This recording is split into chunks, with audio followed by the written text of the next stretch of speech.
All right, let's take a look at another problem. This one is number 19 from section 2.8. And this time we're evaluating a limit. And we're evaluating a one-sided limit. In this case, this is a left side limit. We're looking at the limit as x approaches 0 from the left. Now here we're taking a limit of a trig function.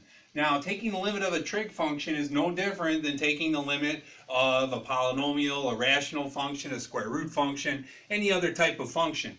So when we're taking the limit at a real number value, we are hoping that we have continuity. So we would want to plug the real number value in, which in this case is 0, get a real number back, and be done with our problem.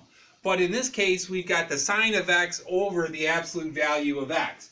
And if we plug in 0, we end up getting 0 over 0. Now this form, sine x over the absolute value of x, does look like something special, or something close to something special, which is one of the most useful things with limits and trig functions, which is basically a definition, if you want to think of it that way. It's a proof that can be done using the sandwich or the squeeze theorem. But if we have the limit as x approaches 0 of the sine of x over x, that equals 1. So our problem over here, where we have the sine of x over the absolute value of x, we're pretty close to that format. However, we've got this absolute value function here. Now, the absolute value function presents a problem in calculus, and the problem usually occurs around its critical value. The critical value for the absolute value of x is 0, because that's where the graph changes behavior. So if we can get rid of this absolute value, we would like to do that. Okay, so if we're approaching 0 from the left, that's the absolute value to the left of 0, which means that it's behaving like opposite x, because the absolute value of x can be written as a piecewise function.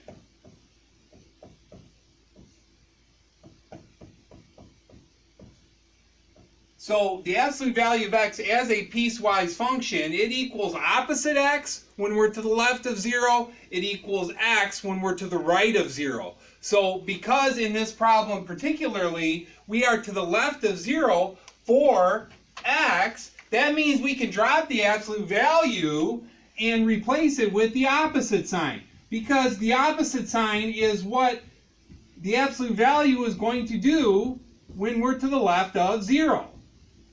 So that means for this problem, we're taking the limit as x approaches 0 from the left of the sine of x over opposite x. Okay, well, we do have a negative sign in here, so we could bring that negative sign out in front of the limit. So we have the opposite of the limit as x approaches 0 from the left of the sine of x over x. Well, as we just talked about, the limit as x approaches 0 of the sine of x over x equals 1. Here we have the left side limit of the sine of x over x at 0, which means that it has to equal 1 as well. Don't forget about this negative sign out front. Our answer then here is the negative sign, and then the limit as x approaches 0 from the left of the sine of x over x, that equals 1. So our answer is -1. All right.